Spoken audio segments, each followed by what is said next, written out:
Hello everyone, welcome back to Sing Education Academy. Now we are going to solve simultaneous equation by Cramer's rule. This is our second question. So let's solve this question. Okay. So we have equation 4x plus 3y minus 4 is equals to 0 and second 6x is equals to 8 minus 5y. Okay. क्या दोनों standard form में है? नहीं. तो इसे standard form में सबसे पहले चेंज कर लेते हैं. फिर हम नंबरिंग ऑफ इक्वेशन करेंगे. 4x plus 3y is equals to 4. इसे हम इक्वेशन 1 दे देते हैं और 6x plus 5y is equals to 8. ये हमारा सेकेंड इक्वेशन हो जाएगा. Okay. Now the standard form of both equation will be a1x plus b1y is equals to c1. इसे फोर्थ इक्वेशन दे देते हैं, sorry third equation. Wait a minute. Okay, ये हमारा इक्वेशन नंबर 3 है. And a2x plus b2y is equals to c2. ये equation 4 है हमारा standard form. Okay, on comparing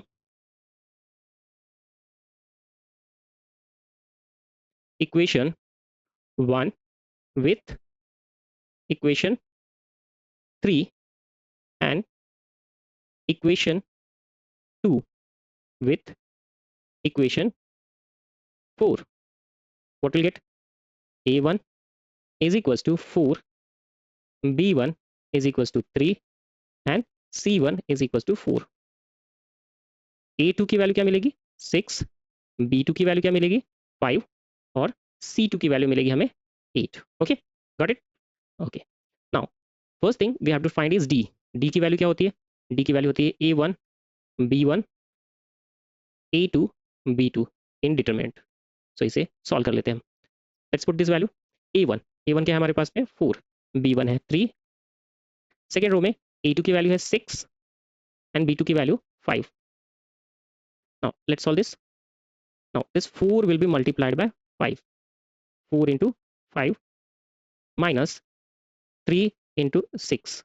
Okay, so 4 into 5 will get 20 minus 6 3 is 18.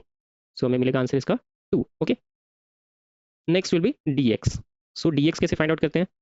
x वाले coefficient को छोड़ दो आप. स्टार्ट होगा हमारा c1 b1 c2 b2. Okay, सो c1 की वैल्यू हमारे पास में 4, b1 की वैल्यू है 3, c2 की वैल्यू हमारे पास में 8 एंड b2 की वैल्यू है 5. Okay, so let's solve this.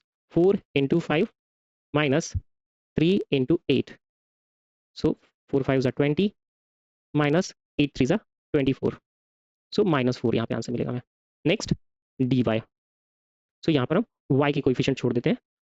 यहाँ पे स्टार्ट होगा हमारा a1 c1 a2 c2.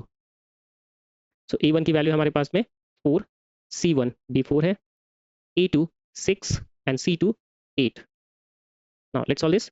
Determinant 4 into 8 minus 4 into 6. So 8 4s are 32 minus 6 4s are 24. So it will be 8. Now let's find the value of x. So x will be equals to dx upon d. So dx is minus 4 and the value of d is 2. So minus 2 and y is equals to dy upon d. So dy is 8 divided by 2. So it will be 4. So the solution